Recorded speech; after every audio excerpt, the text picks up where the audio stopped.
the Indiana Fever have made the decision to part ways with Grace Berger. So now that news just came out about 30 minutes ago that Grace Berger has been waived by the Indiana Fever. Now, here's the thing. I know some of y'all might be upset about this. Y'all might be like, what? Grace Berger's a really good player. She is. And you guys may be like, what? Grace Berger never really got a chance. She didn't.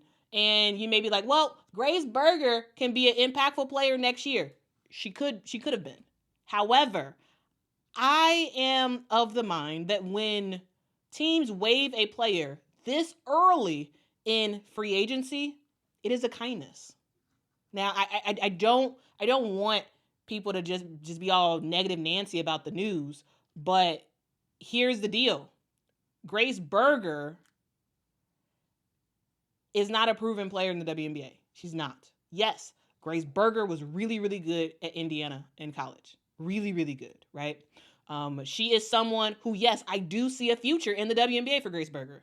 It's just not going to be with the Indiana Fever right now. And that is okay because she hasn't proven herself, because she really hasn't really even got a chance. But the Indiana Fever are in win now mode. Who did they get in this free agency? They got proven players, right? They got Sophie Cunningham. They have Natasha Howard. They have DeWanna Bonner. They've been making some moves, getting proven vets in the WNBA. And that's not what Grace Berger is. And so, in my opinion, them deciding now to part ways with Grace Berger is great, because this is early enough where Grace Berger is going to be able to find her footing somewhere else, right? That's what I love about this. I love this decision because the Indiana Fever knew after the signings, after the trades they made, after the signings they made and whatnot, they knew that there was not a way forward for Grace Berger on this team. And instead of waiting, instead of keeping her on the roster and going into training camp and waiting to waive her there, they're waiving her now, which means that Grace Berger now has a really good chance of getting signed to a training camp contract with a team that could actually use her. It's a kindness. It really is a kindness that we see teams part ways with players this early, right? We already saw Zaya Cook, is gone. She got waived, a couple days ago. We also saw the news that Letitia Amihir got waived as well. Like, again, these players getting waived, while, yeah, sure, it's a bummer, right? Sure, as fans, you're probably like, man, that sucks. I really like this player, even though they haven't really got a chance and whatnot. This ultimately is the best thing for Grace. Waive her now. And now Grace has an opportunity to get picked up by somebody. I do think that Grace Berger will be in the WNBA. I don't think just because she got waived, that doesn't mean it. I think she'll be just fine. We'll probably see news about her signing either a training camp contract with a team coming up. I totally believe that. So yeah, it's a kindness. It really is a kindness. And I know maybe some of y'all don't think that, but it really is a kindness for teams. If they know they're not going to use a player, why wait? Why wait until the season is about to start? Why wait until training camp? You already know. So waive them now and move on. And let them move on. All right, guys. Let's get to y'all super chats. Thank you so much, Riz, for the super chat. Says, your top 4 in the W: Aces, New York, Lynx, Merc / Fever. At this point, we still have a lot of stuff that's happening in the WNBA, so I can't really give you a top 4. I can tell you this: the Indiana Fever are contenders. But a top 4, I can't really get that to you because there's still moves still being made. There is still question marks still on the board of where people are going, especially Tina Charles. I think Tina Charles is like one of the big people that people want to see where she's going.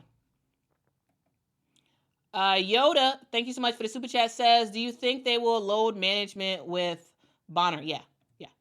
Yes. The benefit of DeWanna Bonner joining a team like Indiana is that she is going to be able to do what she does best, which is shooting shots, being that tall guard of a player that she is. You're gonna be able to do that while also not having to play a boatload of minutes every single night. So last year for the Connecticut Sun, DeWanna Bonner played average 31.8 minutes a game. 31.8 minutes a game for a 37-year-old player. Of course, she's doing it. She's rocking out. She looked good doing it too. Averaging 15 points a game, right? Shooting 41% from the field. Like she did her thing last year. And all her career, for the last, I would say, about 6 or 7 years, DeWanna Bonner has averaged 30 or more minutes a game. This year, in 2025, I believe will be the first year that we will see DeWanna Bonner averaging around 24 minutes a game. 24, 25, maybe even 20.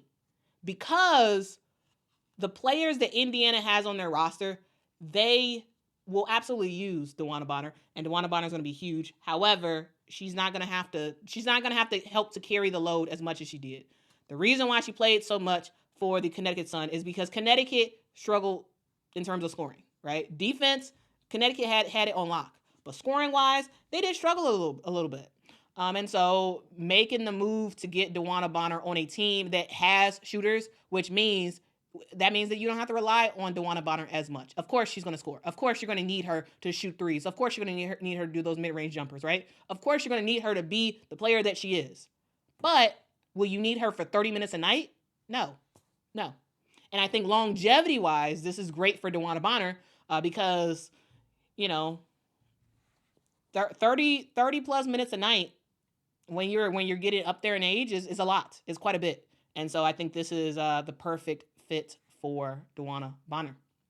I do want to clarify something that I've talked about before and we reported on before, but we did get some more clarity on it today, and I want to talk about it. So if you all remember the various trades that have happened the last several days, we kind of learned about it as individual, sort of like individual trades. It turns out it was actually a 4-team trade. So the Indiana Fever ended up getting Jaylen Brown on their roster because of the trade with Dallas. And then she, now she's with the Indiana Fever now. So this is the trade that happened. It was told to us in stages, but it turns out it was one full 4-team trade where the Wings received Dejanay Carrington, Ty Harris, Nalissa Smith, Kiki Herbert-Harrigan, the rights to her. They also received the 12th pick in the 2025 draft. They received the second round pick swap with Connecticut. They also received a 3rd-round pick swap with the Indiana Fever, both in 2026 and 2027. The Phoenix Mercury received Satu Sabally, Kalani Brown, and Sevgi Uzun, and Alyssa Thomas as well. The Connecticut Sun received J.C. Sheldon, Rebecca Allen, Natasha Cloud, and the number 8th pick in the 2025 draft.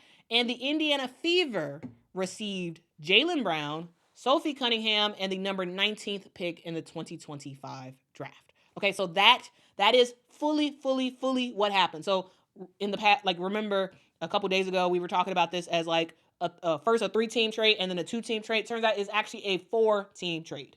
All right, so that is all of what happened. Just wanted to give some clarity to that, okay?